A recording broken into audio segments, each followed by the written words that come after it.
Hello दोस्तों, आप सभी का स्वागत है हमारे YouTube channel SSC teaching line पे। दोस्तों, आज का यह यूपी टेट 2026 के एग्ज़ाम के लिए सीडीपी का यह प्रैक्टिस सेट हम लोग 3 कर रहे हैं, जो कि हम लोग पहले से यह प्रीवियस ईयर के क्वेश्चन की बात कर चुके हैं कि हम प्रीवियस ईयर के क्वेश्चन सभी करा देंगे, जो कि 11 से 2022 तक के सभी प्रश्न हम लोग कराएंगे। तो चलिए स्टार्ट करते हैं हम लोग आज के ये प्रश्न। और आप लोग इस वीडियो को लाइक शेयर जरूर कर दीजिएगा और चैनल को सब्सक्राइब कर लीजिएगा, जिससे कि हमें भी मोटिवेशन मिलता रहेगा और लोग भी इसके हमारे साथ जुड़ सकें। तो चलिए स्टार्ट करते हैं हम लोग। आज का यह देखिएगा पहला प्रश्न है। देखिए आज का पहला प्रश्न है, कोहलर यह सिद्ध करना चाहता था कि सीखना क्या है। एक ऐसी स्थिति है जिसमें व्यक्ति पशु से श्रेष्ठ है, स्वायत्त यादृष्ट क्रिया है, संज्ञानात्मक संकाय है, पारिस्थितिकी के विभिन्न अंगों का प्रत्यक्षीकरण है। यह प्रश्न आपसे पूछा जाएगा कि कोहलर क्या सिद्ध करना चाहता था। यह प्रश्न आपसे पूछा जाएगा। तो देखिएगा, जो कोहलर है, ठीक ना, कोहलर ने यह अंतर्दृष्टि या सूझ का अधिगम का सिद्धांत दिए हैं। तो यह बातें आप हैं कि वह अपने सूझ, जो बच्चा कोई भी सीखना चाहे तो वह मतलब कि अपने हिसाब से, अपने सूझ के हिसाब से वो अपने कार्य कर सके, अपना अत्यधिक सरल सरल बना सके कोई भी कार्य को। तो इसलिए वो सिद्ध करना चाहता है कि जो संज्ञानात्मक संकाय है ना, संज्ञानात्मक संकाय है, वह सीखना जो सीखना भी होता है वह संज्ञानात्मक संकाय होता है, जिससे वह कोई भी व्यक्ति हो उसकी अपनी संज्ञानात्मक प्रक्रिया से वह किसी भी समस्या को आसान बना सके, ठीक ना, कोई भी समस्या उसको सरल सहज बना सके, उसका उद्देश्य था। यह आप इसको याद ना, तो यही हमारा इसमें जो सही हुआ कि संज्ञानात्मक संकाय ऑप्शन यहाँ पे सही है, ठीक ना। कोहलर यह चाहते थे कि यह संज्ञानात्मक संकाय यहाँ पे सबसे अच्छा हो। चलेगा, आगे चलते हैं। नेक्स्ट क्वेश्चन देखिएगा, किसी भी नई भाषा को सीखने के लिए कहाँ से प्रारंभ किया जाना चाहिए। देखिए, कोई भी अगर भाषा सीखना है तो हम उसके पहले हम क्या करेंगे, पहले कोई भी भाषा हम सीखते हैं, जब भी देखिएगा हम कभी हिंदी चाहे सीखें चाहे इंग्लिश सीखें, तो पहले क्या करते हैं, हम उसके अक्षर को पहचानते हैं, ठीक है, उसके चिन्हों को पहचानते हैं। उसके बाद उस चिन्ह को अक्षर के साथ साथ जब हम सीख लेते हैं तो उसके साथ हम क्या बनाते हैं, शब्द बनाते हैं, उसके बाद वाक्य बनाते हैं। इस तरह से धीरे धीरे हम सीखना प्रारंभ करते हैं, जो कि अंत में यह वाक्य के रूप में खत्म होता है। तो इसको आपको याद रखना, यह जो ऑप्शन हमारा इसमें कौन सा सही होगा तो वह आपको बताना है। अक्षर व शब्दों के माध्यम से साक्षर्य से, वाक्यों के निर्माण से, शब्दों के निर्माण से, उपरोक्त में से कोई नहीं। तो यह आप बताइएगा कि भाषा को सीखने के लिए कहाँ से प्रारंभ किया जाता है। तो वह याद रखना, अक्षरों या शब्दों से प्रारंभ किया जाता है। यह प्रश्न आपसे पूछा जा सकता है। चलेगा, आगे चलते हैं। नेक्स्ट क्वेश्चन देखिएगा, समावेशी कक्षा में किस प्रकार के छात्र शामिल होते हैं, यह आपको बताना है। समावेशी कक्षा में किस प्रकार का ये छात्र शामिल होना चाहते हैं, तो यह बातें आप याद रखना। क्या होता है, केवल विशिष्ट छात्र होते हैं, सामान्य और विशिष्ट छात्र होते हैं, केवल सामान्य छात्र होते हैं, बहुभाषा भाषी और प्रतिभाशाली छात्र होते हैं।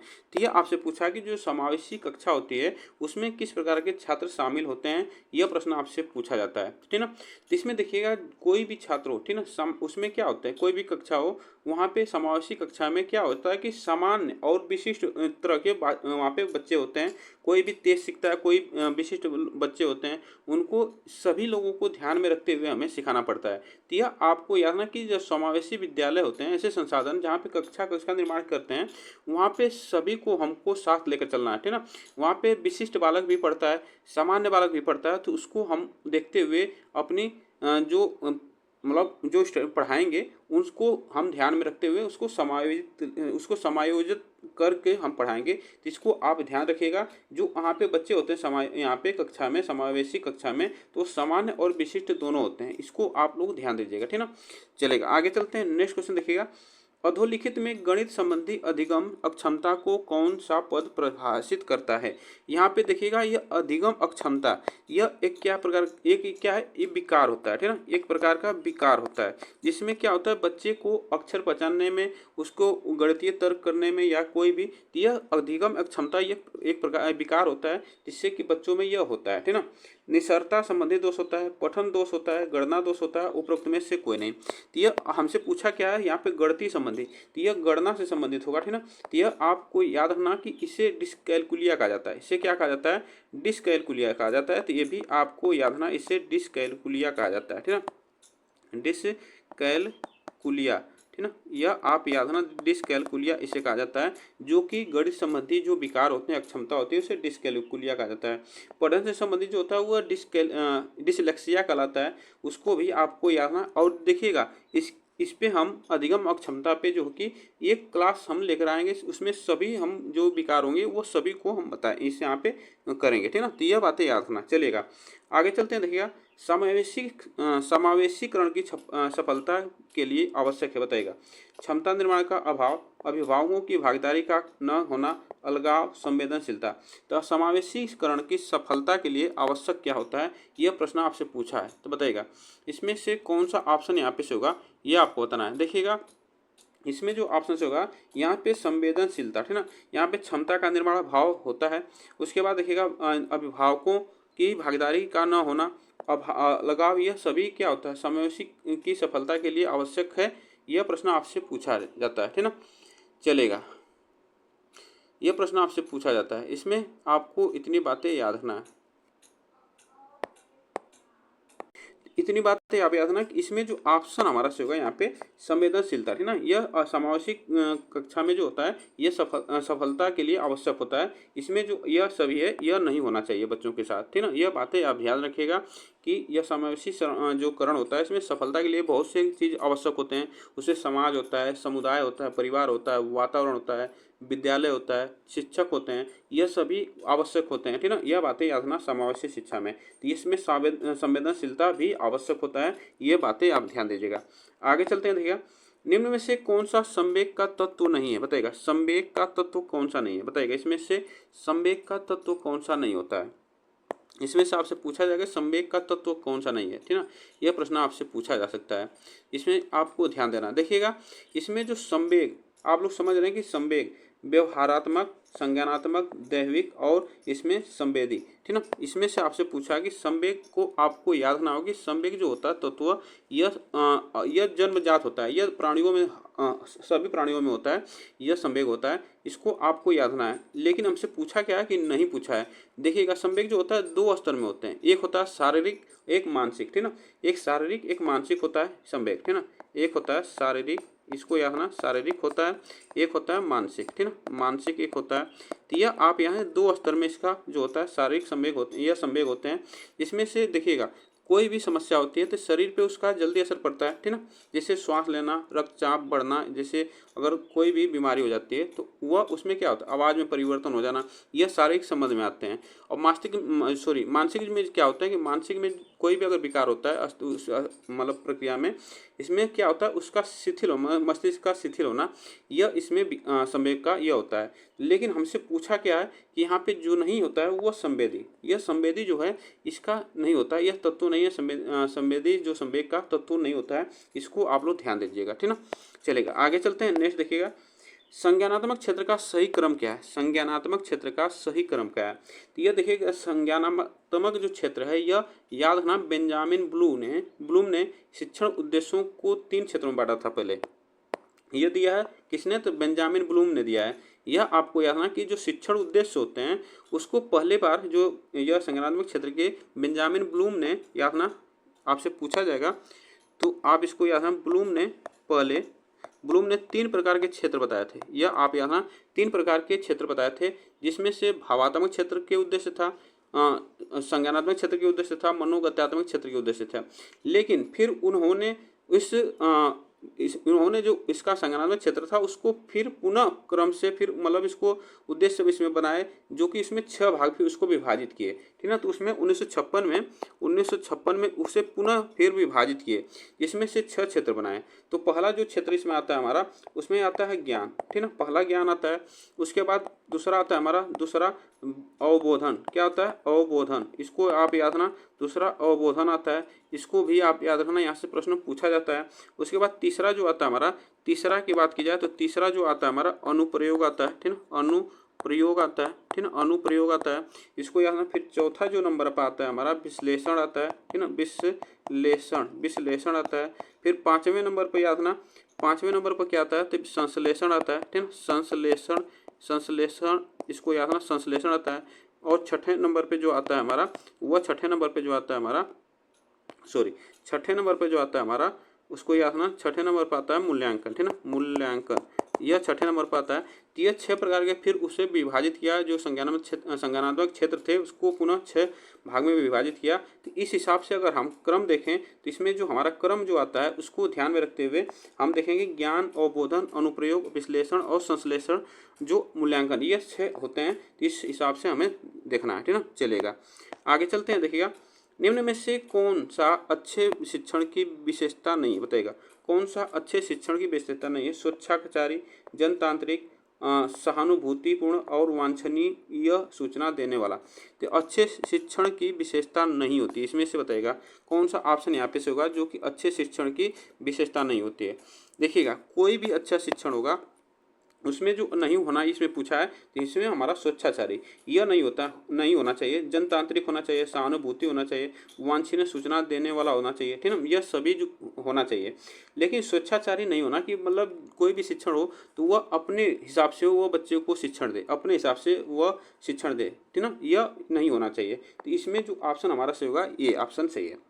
चलेगा, आगे चलते हैं। नेक्स्ट क्वेश्चन देखिएगा, अभिप्रेरणा का प्रत्याशा सिद्धांत किसके द्वारा दिया गया है। अभिप्रेरणा का प्रत्याशा सिद्धांत है किसके द्वारा दिया गया है। विक्टर ब्लूम के द्वारा, मास्लो के द्वारा, हर्बर्ज के द्वारा, स्किनर के द्वारा। यह प्रश्न आपसे एग्जाम में जरूर पूछा जा सकता है, तो बताइएगा इसमें कौन सा ऑप्शन यहाँ पे से होगा, ठीक है ना।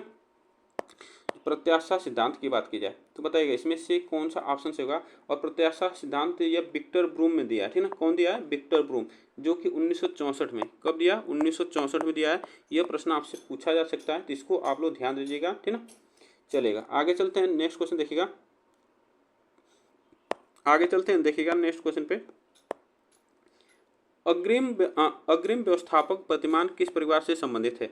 व्यक्ति, सामाजिक अंतःक्रिया, सूचना प्रक्रियाकरण और व्यवहार परिमार्जन। तो इसमें बताएगा कौन सा ऑप्शन यहाँ पे से होगा, इसमें से कौन सा ऑप्शन हमारा सही होगा, ठीक है ना। इसमें जो अग्रिम व्यवस्थापक प्रतिमान है, इसमें याद रखना कि इसमें जो ब्रूस एवं जॉयस थे, इन्होंने एक पुस्तक लिखी मॉडल ऑफ टीचिंग में, इन्होंने यह इसका प्रतिमान दिया। इसको आपको याद रखना, इसमें प्रतिमान दिया जिसमें से हमारा सूचना प्रक्रियाकरण का यह सिद्धांत इसमें था। तो इसमें आपको याद रखना यही अग्रिम व्यवस्थापक प्रतिमान का परिवार से संबंधित है। यह प्रश्न आपसे पूछा जाता है, यह थोड़ा सा बड़ा टॉपिक है, इसको हम किसी टॉपिक में बताएंगे। चलेगा, आगे चलते हैं। देखिएगा, कौशलों के स्थानांतरण के लिए कौन सा उपयोगी है। कौशल अंतरण एक गति है, न कि उद्देश्य। रेखीय अभिक्रम है, शाखीय अभिक्रम है, और तैयारी और अर्जन। तो इसमें से बताएगा कौशलों के स्थानांतरण के लिए कौन सा उपयोगी है, इसमें आपको बताना है। इसमें से कौन सा ऑप्शन यहाँ पे से होगा, इसमें से कौन सा ऑप्शन से होगा। तो देखिए, कौशलों के स्थानांतरण के लिए कौन उपयोगी है, तो इसको याद रखना कि कौशल स्थानांतरण जो होता है एक गति होता है, न कि उद्देश्य होता है, ठीक है ना। यह एक गति होता है जो एक मतलब एक गति से दूसरे गति में वह चला जा सकता है। जैसे कोई भी जटिल कार्य उसको आसानी से किया जा सकता है, कोई भी अगर कोई दूसरी में कौशल उसको प्राप्त है तो वह दूसरा काम भी कर सकता है। आप लोग जैसे कि साइकिल चलाना सीखते हैं, साइकिल चलाना, फिर उसके बाद गाड़ी चलाना, तो यह सभी किसके मतलब अंतर्गत आता है, तो यह स्थानांतर, कौशल स्थानांतर के अंतर्गत आता है। तो इसको आपको ध्यान देना है। चलेगा, आगे चलते हैं। देखिएगा, निम्न में से कौन सा शिक्षण का सूत्र नहीं है, इसमें से कौन सा शिक्षण का सूत्र नहीं है, यह प्रश्न आपसे पूछा है। सरल से कठिन की ओर, अनिश्चित से निश्चित की ओर, दृश्य से अदृश्य की ओर, यहाँ पे बताइएगा निगमन से आगमन की ओर। तो इसमें से बताइएगा जो कौशल शिक्षण का सूत्र नहीं है, ये इसमें से आपको बताना है। तो इसमें आप याद रखना कि इसने जो कौशल सूत्र है, सॉरी शिक्षण का सूत्र जो दिया है, यह किसने दिया है, तो हर्बर्ट स्पेंसर ने दिया है, ठीक है ना। हर्बर्ट स्पेंसर, आप याद रखना, हर्बर्ट स्पेंसर ने दिया है। यह बातें आप याद रखना, स्पेंसर ने दिया है, स्पेंसर ने दिया है, जो कि यह बहुत से तरह के शिक्षण सूत्र होते हैं। तो इसको आपको इतनी बातें याद रखना है। इसमें से जो नहीं होता है वो अनिश्चित से निश्चित की ओर, अनिश्चित से सॉरी इसमें से जो नहीं होता है वो आप याद रखना, यहाँ से याद रखना, उसमें जो नहीं पूछा है नहीं होता है। तो इसमें निगमन से आगमन की ओर जो होता है यह नहीं होता है, ठीक है ना। इसमें यही हमारा ऑप्शन से होगा, ठीक है। यह बातें आप ध्यान दीजिएगा, यहाँ पे निगमन से आगमन की ओर यह नहीं होता है, ठीक है ना। इसको आप ध्यान दीजिए, इसमें जो ऑप्शन हमारा डी से होगा। चलिएगा, आगे चलते हैं। देखिएगा, सूक्ष्म शिक्षण चक्र का प्रथम पद क्या होता है। देखिएगा इसमें बताएगा सूक्ष्म शिक्षण का जो प्रथम चक्र होता है वो क्या होता है। प्रतिपुष्टि होता है, शिक्षण होता है, योजना बनाना होता है, प्रस्तावना होता है। इसमें आपको बताना है इसमें क्या होता है, यह आपको बताना है। तो इसमें देखिएगा यह AWLN ने यह सूक्ष्म शिक्षण का जन्मदाता माने जाते हैं। इनको आपको याद रखना। तो यह देखिएगा जो प्रथम जो होता है हमारा उसमें से क्या होता है, तो इसको याद रखना पाठ योजना, ठीक ना। पाठ योजना बनाना जो कि प्रथम होता है। उसके बाद पाठ योजना के बाद क्या आता है, इसको याद रखना। पाठ योजना के बाद शिक्षण आता है, ठीक ना। क्या आता है, शिक्षण आता है। शिक्षण के बाद क्या आता है, शिक्षण के बाद आपको याद रखना प्रतिपुष्टि, ठीक ना। प्रतिपुष्टि आता है, इसको याद रखना। प्रतिपुष्टि, प्रतिपुष्टि आता है। प्रतिपुष्टि के बाद क्या आता है, पुनः नियोजन करना, ठीक ना। पुनः नियोजन करना, याद रखना यहाँ पे पुनः नियोजन करना, पुनः नियोजन करना। उसके बाद पुनः नियोजन के बाद क्या आता है, फिर इसके बाद आपसे पूछा जाएगा तो पुनः शिक्षण आता है, पुनः शिक्षण आता है। उसके बाद पुनः शिक्षण के बाद क्या आता है, तो पुनः शिक्षण के बाद आपको याद रखना पुनः प्रतिपुष्टि, ठीक ना। उसके बाद पुनः प्रतिपुष्टि आता है, ठीक ना। इसको याद रखना पुनः प्रतिपुष्टि आता है, पुनः प्रतिपुष्टि आता है। यह प्रश्न आपसे पूछा जाता है। यह जो होते हैं यह प्रश्न आपसे इतना पूछा जाएगा। इसमें जो हमारा क्या होता है कि हमारा योजना बनाना जो होता है यह हमारा पहला पद होता है, इसको याद रखना। चलेगा, आगे चलते हैं। नेक्स्ट क्वेश्चन देखिएगा, निम्न में से कौन सा अवबोधन स्तर के शिक्षण में शामिल है, बताइएगा। अवबोधन स्तर के शिक्षण में शामिल है पृथक्करण, अनुप्रयोग, तुलना, अन्वेषण। इसमें से बताइएगा प्रथम अवबोधन स्तर के शिक्षण में शामिल होता है। यह प्रश्न आपसे पूछा जाएगा। तो इसमें जो देखिएगा पुनः यहाँ पे अवबोधन स्तर में शामिल जो होता है वो अन्वेषण होता है, ठीक ना। अन्वेषण होता है। तो इसमें जो ऑप्शन हमारा से होगा डी, ठीक ना। इसको आपको याद रखना है। इसमें से आपको याद रखना, ये देखिएगा बोध स्तर के आपको याद रखना। बोध स्तर का जो शिक्षण होता है उसमें यह इसका सोपान कुछ दिए रहते हैं, तो उसको भी आपको याद रखना। पहला होता है अन्वेषण, पहला होता है, इसको याद रखना अन्वेषण पहला होता है। दूसरा क्या होता है, दूसरा प्रस्तुतिकरण होता है, ठीक ना। प्रस्तुतिकरण होता है। तीसरा क्या होता है, तीसरा भी आपको याद रखना। तीसरा क्या होता है, आत्मीकरण, याद रखना आत्मीकरण, आत्मीकरण या इसे कहा जाता है आत्मीकरण, या इसे परिपाक कहा जाता है, इसे परिपाक कहा जाता है। उसके बाद क्या होता है, चौथा देखिएगा, चौथा क्या होता है, वर्णन। क्या होता है, वर्णन या अथवा या इसे कहा जाए अभिव्यक्ति करना, ठीक ना। अभिव्यक्ति करना, ठीक ना। इसको अभिव्यक्तिकरण यह होते हैं। तो इसमें जो हमारा ऑप्शन सही होगा यहाँ पे डी ऑप्शन सही होगा। चलेगा, आगे चलते हैं। देखिएगा यहाँ पे क्वेश्चन थोड़ा सा बड़ा है, देखिएगा। शैक्षिक सुधारों में प्रभावी विकेंद्रीकरण तभी संभव होता है, कब होता है, जब खंड व संकुलन संदर्भ केंद्रों की भागीदारी बढ़ेगी। सही बात है, जब खंड और संकुलन संदर्भ केंद्रों की भागीदारी बढ़ेगी, यह सही है। स्थानीय संदर्भ व्यक्ति उपलब्ध हो, यह सही बात है कि स्थानीय संदर्भ में व्यक्ति तो वहाँ पे व्यक्ति उपलब्ध हो पढ़ाने के लिए। और यहाँ पे देखिएगा अध्यापकों के पास संसाधन और प्रासंगिक सामग्री भी मौजूद हो, ये भी बात सही है। इसमें जो ऑप्शन हमारा से होगा यहाँ पे सही ऑप्शन जो हमारा से होगा डी। शैक्षिक सुधारों में ये प्रभावी विकेंद्रीकरण होते हैं, इतनी बातें याद रखना। चलेगा, आगे चलते हैं। देखिएगा, एक छात्र पढ़ रहा है, उसका नाम लेकर किसी ने बुलाया, निम्न में से किस संवेदना द्वारा वह छात्र अपनी अनुक्रिया प्रकट करता है। दृष्टि संवेदी, स्पर्श संवेदना, ध्वनि संवेदना और प्रत्यक्षात्मक संवेदना इसे कहा जाता है। इसमें से बताएगा यह किस संवेदना से वह अनुक्रिया करता है, तो वह याद रखना वह करता है ध्वनि संवेदना से, ठीक ना। ध्वनि संवेदना से करता है। आगे चलते हैं। देखिएगा, पियाजे के सिद्धांत के अनुसार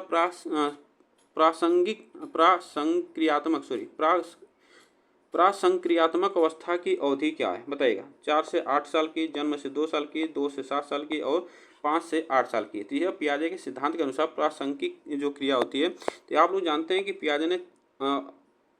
पियाजे ने अवस्था को 4 भागों में बांटा है। यह आपको इतनी बातें याद रखना, जो पियाजे हैं वो अवस्था को 4 भागों में बांटे हैं, विकास के अवस्था को 4 भागों में बांटे हैं।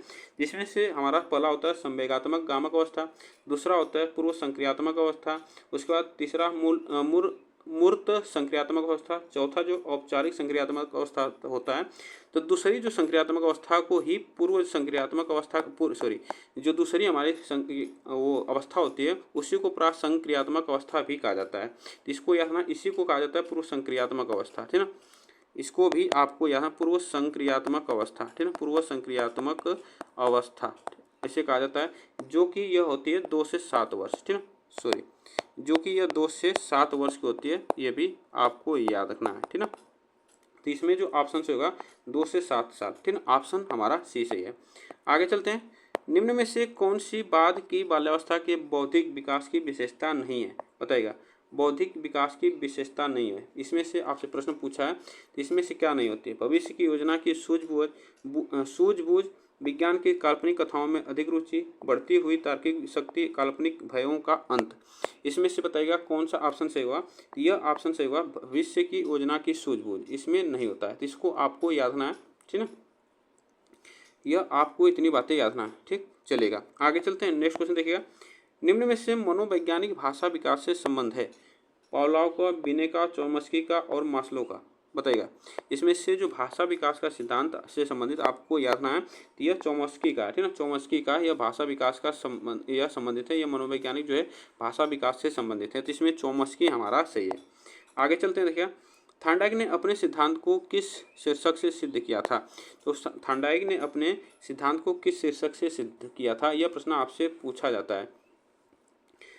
संज्ञानात्मक अधिगम से, अधिगम के प्रयास एवं भूल से, संकेत अधिगम से और स्थान अधिगम से। तो इसमें आप याद रखना, जो थॉर्नडाइक थे वह अपने अधिगम के प्रयास एवं भूल के सिद्धांत से सिद्ध किया था, यह प्रश्न आपसे पूछा जाता है। इसे संबंधवाद का भी सिद्धांत कहा जाता है ना, इसे संबंधवाद का सिद्धांत भी कहा जाता है, या इसे उद्दीपक अनुक्रिया का सिद्धांत कहा जाता है, ठीक ना, उद्दीपक अनुक्रिया का सिद्धांत भी कहा जाता है, ये भी आप याद रखना, सिद्धांत कहा जाता है। इसमें जो ऑप्शन से होगा बी, ठीक ना, इसको आपको ध्यान रखना है, चलेगा। आगे चलते हैं, नेक्स्ट क्वेश्चन देखिए। गिरोह अवस्था की आयु वर्ग एवं विलंब विकास से संबंधित है, बताइएगा। गिरोह अवस्था किस आयु वर्ग के बच्चे में होती है, यह आपको बताना है। आपसे प्रश्न पूछा जाएगा, तो यह आपको बताना है कि इसमें बताइएगा कौन सा ऑप्शन हमारा सही होगा।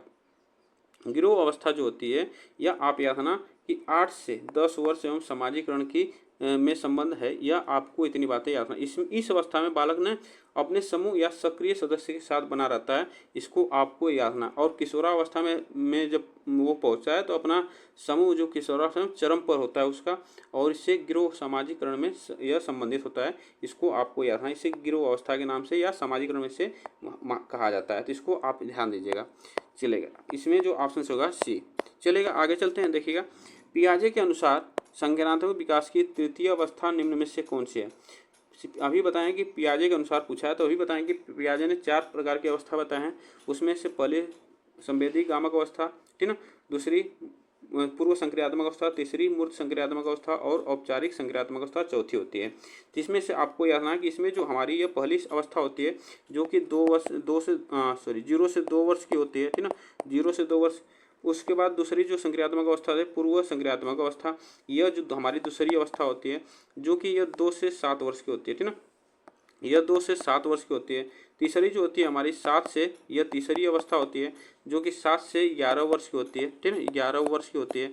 उसके बाद औपचारिक संक्रियात्मक जो कि 12 से यह होती आती है, 12 से 18 वर्ष कहीं कहीं लिखा होता है, तो यह आप इसको याद रखना, 18 वर्ष या 11 वर्ष लिखा जाता है, इसको आपको यह जो होती है 12 से 15 वर्ष तक होती है, इसको भी आपको याद रखना। तो इसमें जो हमारी तीसरी अवस्था होती है मूर्त संक्रियात्मक अवस्था होती है, ठीक ना, चलेगा। आगे चलते हैं, देखिएगा। निम्न में से अधिगम में योगदान देने वाले मनोवैज्ञानिक कारकों में कौन शामिल नहीं है, बताएगा। योगदान देने वाले मनोवैज्ञानिक कारकों में शामिल नहीं, अधिगम की इच्छा, प्रेरणा, रुचि, विषय वस्तु का स्वरूप। तो इसमें से बताएगा कौन सा ऑप्शन यहाँ पे हमारा से होगा, इसमें से कौन सा ऑप्शन यहाँ पे से होगा, इसको याद रखना, विषय वस्तु का स्वरूप, ठीक ना, यह अधिगम योगदान देने में मनोवैज्ञानिक कारकों में शामिल नहीं होता है। अधिगम की इच्छा होती है, प्रेरणा होती है, रुचि होती है, और यहाँ पे विषय वस्तु नहीं होती है, ठीक ना, चलेगा। आगे चलते हैं, निम्न में से सामाजिक मूल्य कौन सा है, बताइएगा सामाजिक मूल्य कौन सा है। सहायता परक व्यवहार, प्राथमिक लक्ष्य, मूल प्रवृत्ति और इसमें से आक्रामकता की आवश्यकता। तो इसमें से कौन सा ऑप्शन हमारा सही है, इसमें से कौन सा ऑप्शन हमारा सही होगा। तो इसमें यहाँ सहायता परक व्यवहार जो कि सामाजिक मूल्य है, इसमें ऑप्शन जो हमारा सही होगा ये ऑप्शन सही है, ठीक ना। चलेगा आगे चलते हैं। इसमें जो हमारा सामाजिक मूल्य में बहुत से आते हैं, जैसे मैत्री भाव आता है, समाजवाद आता है, भाईचारा आता है, यहाँ पे टीम भावना, कर्तव्य भावना, सहानुभूति, सहयोग या समाज सेवा, यह सभी सामाजिक मूल्य में आते हैं। तो इसको आप ध्यान दीजिएगा, ठीक ना। चलेगा आगे चलते हैं। देखिएगा पश्चात अन्वेषण तथा साधन साक्ष्य विश्लेषण निम्न में से किसके उदाहरण है। इसमें बताइएगा किसके उदाहरण है। स्वतः शोध के, एल्गोरिदम के, मानसिक वृत्ति के और प्रकार्यात्मक स्थिरता के। इसमें से बताइएगा कौन सा ऑप्शन यहाँ पे से होगा। तो यह आप याद रखना, पश्चात अन्वेषण तथा साधन साक्ष्य विश्लेषण जो है स्वतः शोध से संबंधित है। इसमें जो ऑप्शन हमारा से होगा ये ऑप्शन सही है। चलेगा आगे चलते हैं। सीखने के वक्र अभ्यास द्वारा सीखने की मात्रा, गति और प्रगति की सीमा को ग्राफ पर प्रदर्शित करते हैं। यह किसने कहा है, बताइएगा। स्किनर ने कहा है, एबिंगहॉस ने कहा है, रॉस ने कहा, एम.एल. बिग्गी ने कहा है। इसमें से बताइएगा ये किसने कहा है। देखिएगा इसमें से जो सीखने के वक्र अभ्यास द्वारा सीखने की मात्रा, गति और प्रगति की सीमा को ग्राफ पर प्रदर्शित करते हैं, इसमें से आपको बताना है। तो यह बताइएगा इसमें देखिएगा यह जो परिभाषा दी गई है इनमें से किसी की नहीं है, ठीक है, इनमें से किसी की नहीं है। यह प्रश्न आपसे पूछा जाता है एग्जाम में। यह परिभाषा जो दी है गेट्स एंड अन्य ने दी है, ठीक ना। गेट्स एवं अन्य, ठीक ना, गेट्स एवं अन्य ने दिए हैं। यह प्रश्न आपको याद रखना होगा। तो यह इसमें कोई इनकी परिभाषा किसी मनोवैज्ञानिक की नहीं है, यह परिभाषा गेट्स एवं अन्य की परिभाषा है। आगे चलते हैं। नेक्स्ट देखिएगा, निम्न में से कौन सा थांडाई के अधिगम के प्राथमिक नियमों में शामिल नहीं है। थांडाई के अधिगम के प्राथमिक नियमों में शामिल नहीं है। इसमें बताइएगा प्राथमिक, देखिएगा थांडाइक ने आपको याद रखना होगा कि जो थांडाइक थे यह 3 मुख्य नियम दिए थे, ठीक ना, 3 मुख्य नियम और 5 गौड़ नियम दिए थे। यह नियमों को 2 भागों में बांटे, पहले मुख्य नियम और गौड़ नियम में। फिर मुख्य नियम में 3 भाग दिए। पहला अभ्यास का नियम, यह पहला मुख्य नियम का है। उसके बाद अभ्यास का नियम, उसके बाद प्रभाव का नियम दूसरा, फिर तत्परता तीसरा। इसको इस तरह आपको याद रखना होगा, ठीक ना। यह मुख्य नियम के अंतर्गत आते हैं, ठीक ना, यह मुख्य नियम के अंतर्गत आते हैं। यह आपको याद रखना है, नियम के अंतर्गत है। जो साचारात्मक स्थानांतरण का नियम है यह आपको याद रखना है, यह गौड़ नियम का, ठीक ना, यह गौड़ नियम के अंतर्गत आता है। तो इसमें ऑप्शन जो हमारा से होगा ये ऑप्शन सही है। चलेगा आगे चलते हैं। अनुकूलित अनुक्रिया सिद्धांत किसके अनुकूलन पर बल देता है। तर्क, व्यवहार, चिंतन, अभिप्रेरणा। तो अनुकूलित अनुक्रिया सिद्धांत किसके अनुकूलन पर बल देता है, यह प्रश्न आपसे पूछा जाता है। तो वह आपको यह ना, जो अनुकूलित अनुक्रिया सिद्धांत है वह उसके व्यवहार पर बल देता है ना, उसके व्यवहार पर। कोई भी व्यक्ति हो तो यह व्यवहार पर उसके बल देता है। इसको आपको याद रखना, उसके स्वभाव, उद्दीपन या जो भी हो प्रस्तुति होती है उसके ऊपर यह बल देता है, ठीक ना। चलेगा आगे चलते हैं। देखिए क्रिया प्रसूत अनुबंधन का दूसरा नाम क्या है, इसमें से बताना है। क्रिया प्रसूत अनुबंधन का दूसरा नाम आपको बताना क्या है, ठीक ना। यह प्रश्न आपसे पूछा है। समीपस्थ अनुबंधन, नैमित्य अनुबंधन, प्राचीन अनुबंधन, चिन्ह अनुबंधन। तो इसमें से क्रिया प्रसूत अनुबंधन का सिद्धांत आपसे पूछा है, यह दूसरा नाम इसका क्या है। इसमें आप बताना इसका दूसरा नाम क्या होता है, ठीक ना। यह प्रश्न आपसे पूछा जाता है। तो इसमें बताइएगा इसका दूसरा नाम जो होता है नैमित्य अनुबंधन, ठीक है, इसका नाम होता है दूसरा नैमित्य अनुबंधन। इसको आपको ध्यान देना है। चलिएगा आगे चलते हैं। नेक्स्ट क्वेश्चन देखिएगा, निम्न में से कौन सी अधिगम की एक विशेषता नहीं है। अधिगम की एक विशेषता कौन सी नहीं है। अधिगम का अवलोकन प्रत्यक्ष रूप से किया जा सकता है। अधिगम व्यवहार में अपेक्षाकृत अस्थायी परिवर्तन है।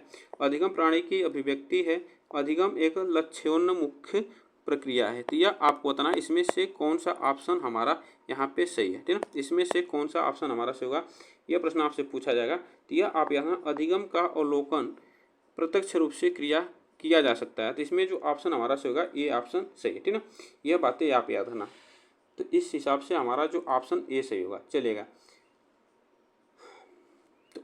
तो आज के लिए बस हम लोग इतने ही प्रश्न करते हैं। आप लोग बताइएगा ये प्रश्न कैसे लगे। वीडियो को आप लोग लाइक शेयर जरूर कर दीजिएगा। तब तक के लिए थैंक यू सो मच आप सभी को। फिर मिलेंगे नेक्स्ट वीडियो में।